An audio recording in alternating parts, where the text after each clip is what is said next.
Omuzдағы кээ бир дарттар, кээ бир оорулар жан дүйнөнү кыйнайт. Булардын жөнөкөй эле бир мисалы бүгүн мильфа деп коет экен заманбап тили менен. Бул өтө коркунучтуу оору, вирус.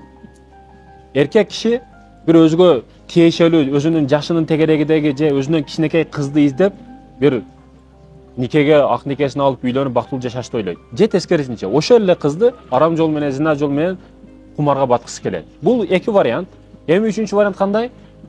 Безопасный, коркунуч жок жолду издеп атат. Кандай десеңиз, өзүнөн чоң 40 жаштагы, 50 жаштагы аялдарга секирип атат. Неге? Биринчиден, кыздык маселеси болбойт да. Кыздыгын алып койду, андай кылып койду, мындай кылып койду деген маселе болбойт. Бул биринчиден. Экинчиден, акча саптап отурбайт. Ал чоң апа өзү эле багып коет да. Ал чоң эреже болуп атпайбы? Анын бизнеси бар, анын чоң өзүнүн үй жайы бар жогу жетерлүү. Ал баладан эчтеке сурабайт да. Ошондуктан чоңураак эжелерге, чоңураак апаларга бүгүн жаштарыбыз, жаш балдар алданып кызыгып кетип атат. Бул экинчиден.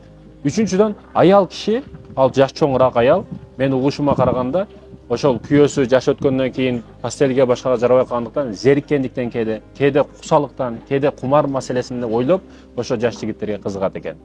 Бул арам, сөзсүз түрдө арам, арам үстүнө арам. Баягы биз айтабыз го, нур үстүнө ала нур, нур деп коебуз го. Бул арам үстүнө арам болуп эсептелет. Бир күнөө кылып жаткан учуруңда, эгер ошол күнөөнү кылып жаткан учурда каткырып кылсаң, бул күнөө үстүнө күнөө болуп эсептелет. Досторуң кеттик кыздарга барабыз деди, а сен даярдандың, красавчик болуп жасандың, бирок машинада досторуң сени таштап кетип калышты.